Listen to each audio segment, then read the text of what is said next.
Hello everyone, कैसे हैं आप सभी लोग। स्वागत करते हैं आपका आपके नवनीत जीएस स्टडी प्लेटफॉर्म पे। मैं नवनीत पांडे और बात कर रहे थे बिना समय को बर्बाद किए। देखते हैं जिस विषय पे बात कर रहे थे। लास्ट वीडियो पे आप लोगों ने अगर देखी होगी तो जिस विषय पे हमने बात किया था वो था हमारा यूपी पीसीएस का सिलेबस क्या है, इसका मतलब इसके फॉर्मेट पे बात किया था। फॉर्मेट क्या था हमारे पास? प्रीलिम्स का था, मेंस था और इंटरव्यू था। इसका फॉर्मेट क्या है, इसको अगर आप देखना चाहते हो तो डिस्क्रिप्शन में आपको लिंक मिल जाएगा, आप जाकर के वहां से उस वीडियो को देख लीजिए।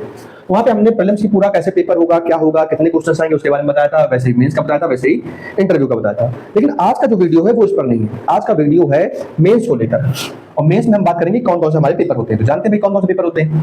पहला पेपर होगा जनरल हिंदी का, जनरल हिंदी सामान्य हिंदी का पेपर होता है। दूसरा पेपर जो होता है वो होता है एसे का। फिर क्या आएगा, एक तो हमारा ये निकल जाएगा। फिर आता है हमारे पास GS1, GS2, GS3 और GS4। ये चार पोर्शन हमारे जनरल स्टडीज के पेपर होते हैं। फिर इसके बाद क्या आएगा, GS5 एंड GS6। ये हमारा मेनली होता है उत्तर प्रदेश स्पेशल या उत्तर प्रदेश विशेष। पहले ये ऑप्शनल का पेपर होते थे, इसमें हिंदी होती थी। बाद में इसको अभी हाल में ही चेंज कर दिया गया है और चेंज करके उत्तर प्रदेश विशेष यूपी स्पेशल का पेपर होता है। इसमें उत्तर प्रदेश की भौगोलिक साहित्यिक जो सूचनाएं हैं, जो जानकारियां हैं, उसको लेकर के इसका एग्जाम कराया जाता है। तो हम अभी मेनली बात करने जा रहे हैं किसको, जनरल स्टडीज की सिलेबस को लेकर के, ठीक है। और जनरल स्टडीज की सिलेबस में नंबर 1 पे हम देखेंगे क्या, GS1 को देखेंगे। फिर आइए आज जानते हैं GS1 का सिलेबस क्या। पहले हम GS का एक सीधे 1, 2, 3, 4 का एक संक्षिप्त परिचय आपको दे देते हैं। देन उसके बाद जानते हैं कि GS1 का विस्तार पूर्वक सिलेबस क्या है, और फिर आगे GS1 की पढ़ाई को हम स्टार्ट करते हैं। तो जानेंगे अब मुख्य परीक्षा के पाठ्यक्रम को। What is the syllabus of mains. तो जो सिलेबस है मेंस का, उसमें हिंदी आएगी, एसे आएगा, और उसके बाद GS5 और GS6 आएगा। अब वो दो पोर्शन जो है वो हमने अलग कर रखा है। हिंदी लैंग्वेज का अलग किया है, और आपका जो एसे था उसको हमने अलग कर दिया, और ऑप्शनल का जो सब्जेक्ट था उत्तर प्रदेश विशेष, उसको भी हमने अलग कर दिया। हम मुख्यतः बात करेंगे जनरल साइंस की, सामान्य ज्ञान सामान्य अध्ययन की बात करेंगे, और उसमें हम बात कर रहे हैं मूल रूप से GS1 की। तो क्या है GS1 का सिलेबस, भारतीय विरासत और संस्कृति। समझिएगा, गागर में सागर भरने वाला काम है। आयोग ने कम शब्दों में बहुत बड़ी बड़ी सिलेबस को आपको समेट कर रख दिया है। भारतीय विरासत और संस्कृति, आर्ट एंड कल्चर की जो बात की जा रही है यहाँ पर, ये संपूर्ण इतिहास को लेकर के बात की जा रही है।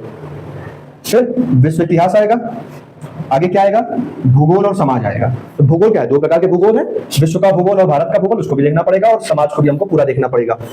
फिर GS2 में आते हैं, क्या दिया हुआ है, शासन व्यवस्था, कैसे शासन चलाया जाएगा। तो शासन के बारे में पढ़ना है, संविधान को पढ़ना है, शासन की प्रणालियों को समझना है, सामाजिक न्याय देखना है, और भारत का विदेशी संबंध मतलब अंतरराष्ट्रीय संबंध को देखना है।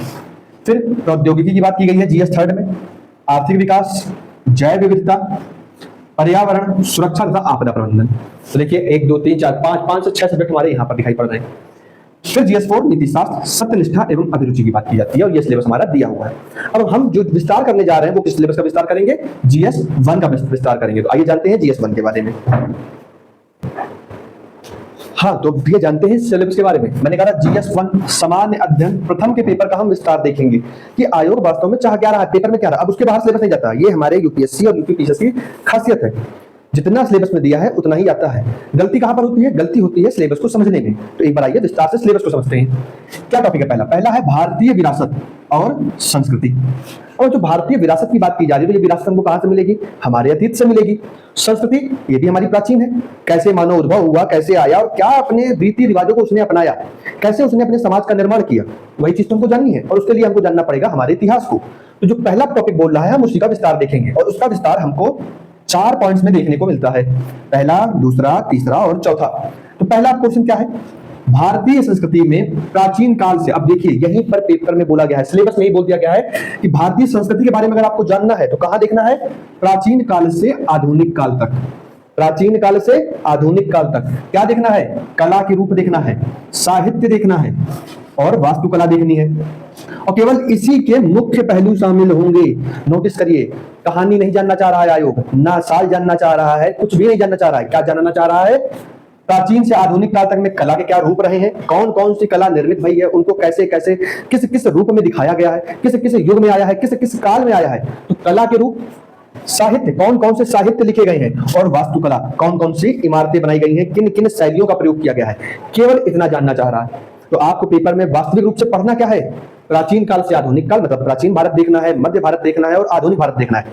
इनमें क्या देखना है? कला के रूप को देखना है, साहित्यों को देखना है और वास्तुकला को देखना है। और जो डीप गहन अध्ययन करना है वो केवल इन्हीं 3 टॉपिक पर करना है। फिर से याद कर लेते हैं कौन कौन सा है। कला पर हमको गहन अध्ययन चाहिए, साहित्य पर हमको गहन अध्ययन चाहिए और हमको वास्तुकला पर गहन अध्ययन चाहिए।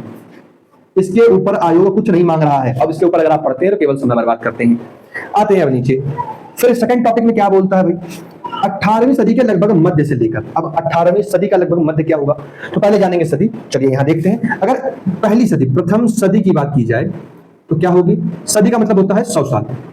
सदी का मतलब 100 साल। तो पहली सदी कब होगी? 1 से 100। तो जब 18वीं की बात कर रहे हैं तो 18वीं कौन सी होगी? 1700 से 1800। और 1700 से 1800 वगैरह लगभग मध्य से लेकर, तो मध्य क्या होगा? 1750। ठीक है, यहां पे पहुंच गए। लगभग मध्य से लेकर के, ये ध्यान दीजिएगा, लगभग मध्य से बात की गई है। तो लगभग 1750 के 5 साल पीछे और 5 साल आगे, मतलब 1745 से 1755 तक की बात वो कह रहा है कि यहां से लेकर के वर्तमान समय तक के आधुनिक भारतीय इतिहास की महत्वपूर्ण घटनाएं, व्यक्तित्व और विषय। अब जो यहां तक का इतिहास है वो तो निश्चित है। वर्तमान में क्या चल रहा है उसके लिए हमको क्या पढ़ना है? करंट अफेयर से जोड़ना है कि वर्तमान में कौन से व्यक्तित्व ज्यादा महत्वपूर्ण हैं, किस किस लोगों ने, किन किन लोगों ने देश के लिए बहुत अमूर्त योगदान प्रदान कर दिया है, कौन कौन से नए विषय शामिल हो रहे हैं जो ऐतिहासिक बन गए हैं, कौन कौन सी महत्वपूर्ण घटनाएं घट गई हैं, इन सभी चीजों को जोड़ जाएगा। तीसरे टॉपिक में क्या बोलता है? स्वतंत्रता संग्राम और इसके विभिन्न चरण, देश के विभिन्न भागों से इसमें अपना योगदान देने वाले महत्वपूर्ण व्यक्ति और उनका योगदान। बहुत स्पष्ट भाषा में बता रखा है कि आधुनिक भारत से लेकर के वर्तमान तक में ये तो देखना है, लेकिन मेन मुख्य रूप से आधुनिक भारत में हमको क्या देखना है? स्वतंत्रता संग्राम देखना है। और उसमें भी क्या देखना है? कितने चरणों में हुआ है, देश के किन किन भागों में हुआ है और उसमें अपना योगदान किन किन महत्वपूर्ण व्यक्तियों ने दिया है और क्या योगदान दिया है। केवल इतनी चीजों को देखने के लिए बोल रहा है। और हम परेशान होते हैं, ले लेंगे स्पेक्ट्रम की बुक और रटेंगे उसको बैठ करके, क्या फायदा है? पेपर में साफ बोल रखा है, सिलेबस ही बोल रहा है कि मुझे बस इतना ही जानना है आपसे, और आप पूरी कहानी रट डालोगे, कोई मतलब नहीं है। केवल हमको इसको देखना है, वो भी सही से देखना है, फिर इसमें वो कुछ भी तोड़ के मरोड़ कर पूछे और हम बताने में सक्षम रहे। अंत में क्या देखेंगे? स्वतंत्रता के पश्चात देश के अंदर एकीकरण और पुनर्गठन।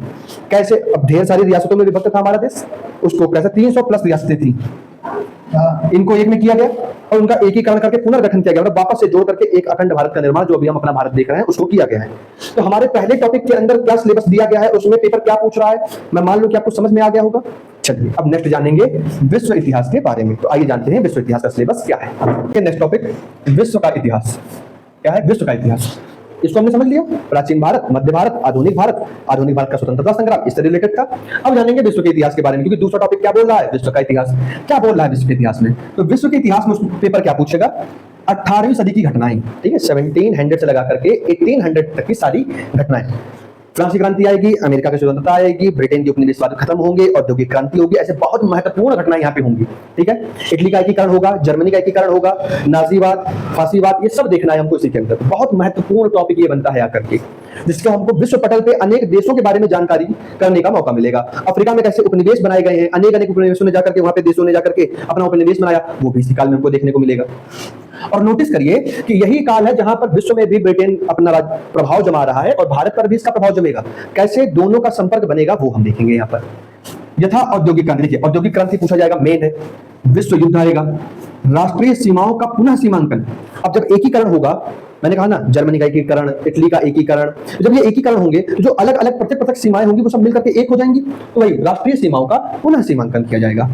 उपनिवेशवाद की समाप्ति होगी, अमेरिका में खत्म हो जाएगा, अफ्रीका में भी खत्म होगा और अन्य कई देशों से भी उपनिवेशों का खात्मा होगा। राजनीतिक दर्शन शास्त्र, बहुत सारे आपके वहां पे फिलोसफर आएंगे जो अपना दर्शन देंगे, तो उनको भी हम देखेंगे, जिसमें महत्वपूर्ण बनेगा रूसो, महत्वपूर्ण बनेगा स्टालिन, महत्वपूर्ण बनेगा।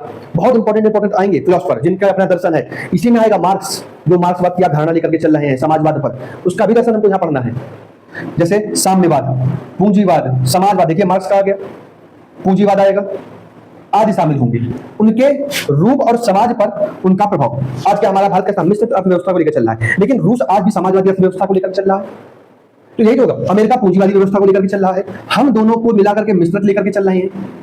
लेकिन जवाहरलाल नेहरू जो प्रथम प्रधानमंत्री थे, JL नेहरू, वो किससे प्रभावित थे? समाजवाद से प्रभावित थे। जो मार्क्स का उन्होंने दर्शन देखा था, रूस में उन्होंने देखा था, तो इन सभी चीजों को हम जानेंगे। तो यहाँ तक हम इसको देख लेंगे और देखने के बाद नेहरू का भी हम देख लेंगे कैसे मिश्रित बनेगी, कैसे क्या होगा। तो यहाँ तक हमारा विश्व का इतिहास भी क्लियर हो जाएगा। बस इतना ही सिलेबस विश्व के इतिहास में आयोग हमसे पूछेगा। अब नेक्स्ट जानेंगे भूगोल और समाज को। तो आइए जानते हैं भूगोल और समाज के बारे में। तो भाई अब जानेंगे किसके बारे में? भारत के समाज के बारे में। क्या है भारत के समाज के बारे में, क्या बोला गया है? भारतीय समाज की मुख्य विशेषताएं क्या क्या? भारत की समाज जो है, भारत का जो जन समूह है जिससे हमारे समाज का निर्माण हो रहा है, उसकी मुख्य विशेषताएं क्या है? भारत की विविधताएं। अब विभिन्न धर्म है और उनको स्वतंत्रता है अपने धार्मिक क्रियाकलाप और काम को करने की, तो वो विविधता कैसे भारत की विशेषता बन रही है उसके बारे में है। फिर नेक्स्ट क्या है? महिलाओं की भूमिका और महिला संगठन। अब महिला को हम सशक्त करने के लिए महिला सशक्तिकरण को बढ़ावा दे रहे हैं, तो महिला की भूमिका और महिलाओं का संगठन। जनसंख्या के संबंधित मुद्दे। अब यहाँ पे देखेंगे, एक मिनट आते हैं। हाँ भैया वापस आते हैं अपने टॉपिक पे। महिलाओं की भूमिका, महिला संगठन, जनसंख्या, जनसंख्या से संबंधित मुद्दे। अब देखिए देश में हमारी क्या जनसंख्या इतनी बढ़ चुकी है कि उससे रिलेटेड हमारे पास बेरोजगारी की समस्या भी उपलब्ध है और भी अन्य बहुत सारी समस्याएं हैं। तो ये हमारा एक महत्वपूर्ण टॉपिक बनता है कि आज हम विश्व में नंबर 1 है जनसंख्या के मामले में, तो उससे संबंधित मुद्दे क्या है हम उनको देखेंगे। गरीबी, अब देखिए वो आया तो गरीबी तो नहीं आनी है, गरीबी आएगी। विकासात्मक मुद्दे, विकास नहीं हो पा रहा है। अब हमारे पास संसाधन सीमित है, भूमि सीमित है, उसके अंदर मिलने वाले तत्व खनिज सब सीमित है, और हमारे पास आबादी अधिक है, तो उससे विकास हो नहीं पाएगा, तो विकास से संबंधित मुद्दे आएंगे। शहरीकरण, कैसे शहरीकरण होता है, गांव का शहरीकरण होता चला जा रहा है, उसके बारे में हम देखेंगे, उनकी समस्याएं और उनके रक्षक उपाय। अब देखिए जनसंख्या बढ़ रही है, लोग शहर की तरफ भाग रहे हैं, शहर का भी विस्तार हो रहा है, गांव खत्म हो रहे हैं, और गांव खत्म हो रहे हैं तो खेत खत्म हो रहे हैं, और खेत खत्म होने से क्या हो रहा है कि हमारे पास खाद्यान्न की समस्या उत्पन्न हो रही है। तो उससे जो समस्याएं उत्पन्न होंगी उन समस्याओं से उनकी रक्षा करने के उपाय, उनसे निपटने के क्या उपाय होंगे हम उनको देखेंगे। भारतीय समाज पर भूमंडलीकरण का प्रभाव, ये अपने आप में एक विस्तृत टॉपिक है, इसको देखना पड़ेगा। साथ में सामाजिक सशक्तिकरण, संप्रदायवाद, क्षेत्रवाद और धर्मनिरपेक्षता, ये हमारे पास 4 महत्वपूर्ण टॉपिक हैं। इनको हम भारतीय समाज के अंदर इन 4 महत्वपूर्ण टॉपिकों को हम देखते हैं जिनसे हमारा पेपर बनेगा। तो यहाँ तक का टॉपिक क्लियर है आपका जीएस 1 के सिलेबस में। अब आखिरी टॉपिक हमारा बनेगा, वो बनेगा भूगोल का। तो एक बार भूगोल के सिलेबस को देख लेते हैं, देन इसके बाद दी एंड हमारे जीएस 1 के सिलेबस का। ठीक है, तो आइए देखते हैं भूगोल का टॉपिक क्या है। तो भाई अब जानते हैं किसके बारे में? भूगोल के सिलेबस के बारे में हम जानेंगे, बात करेंगे भूगोल से रिलेटेड सिलेबस के बारे में। तो क्या है भैया, अब उसको हम बांट रखा है 3 पोर्शन में। हमने क्या, आयोग ने ही 3 भागों में बांट करके हमको ये पूरा सिलेबस दिया हुआ है। समझते हैं इसको। विश्व का भौतिक भूगोल और उसकी मुख्य विशेषताएं साफ साफ दे रखा है, इसी के बारे में हमको पढ़ना है, ज्यादा कुछ इसके अलग पढ़ना नहीं है। तो विश्व के भौतिक भूगोल और उसकी मुख्य विशेषताओं के बारे में हमको जानकारी प्राप्त करनी है। फिर विश्व भर के मुख्य प्राकृतिक संसाधनों का वितरण, कैसे वितरण होगा? मुख्य प्राकृतिक संसाधन कोयला है, यूरेनियम है, थोरियम है, लोहा है, बहुत सारे हैं। कैसे? दक्षिण एशिया में देखेंगे और भारतीय उपमहाद्वीप को भी शामिल करेंगे, तो करते हुए इसके वितरण को समझेंगे। नेक्स्ट क्या देखेंगे? विश्व को शामिल करेंगे और उसमें भारत भी शामिल होना चाहिए। इसके विभिन्न भागों में प्राथमिक, द्वितीयक और तृतीयक क्षेत्रों के उद्योगों को स्थापित करने के लिए जिम्मेदार कारक। अब देखिए इसमें आप नोटिस करिए तो हल्का सा इकोनॉमिक जोड़ दिया गया है। प्राथमिक, द्वितीयक और जो तृतीयक क्षेत्र है वो इकोनॉमिक का भी पार्ट है, और इकोनॉमिक को जोड़ करके भूगोल दे दिया गया है। हम इसको देखेंगे, इकोनॉमिक के भी कुछ पोर्शंस को यहाँ पे पढ़ेंगे। फिर भूकंप जानना है, सुनामी जानना है, ज्वालामुखी जानना है, हलचल, ज्वालामुखी रिलेटेड, ज्वालामुखी विस्फोट होगा तो भूकंपी है, उसकी तरंगों द्वारा जो हमारे जमीन की जो भूमि की प्लेटें हैं उसमें जो हलचल होगी उनको पढ़ेंगे। चक्रवात को देखेंगे, जैसी महत्वपूर्ण भूभौतिकीय घटनाएं, भौगोलिक विशेषताएं और उनके स्थान कहां कहां पर होता है वो भी हमको जानना है, कैसे होता है, कैसे इनका निर्माण होता है, ये सब भी जानना है।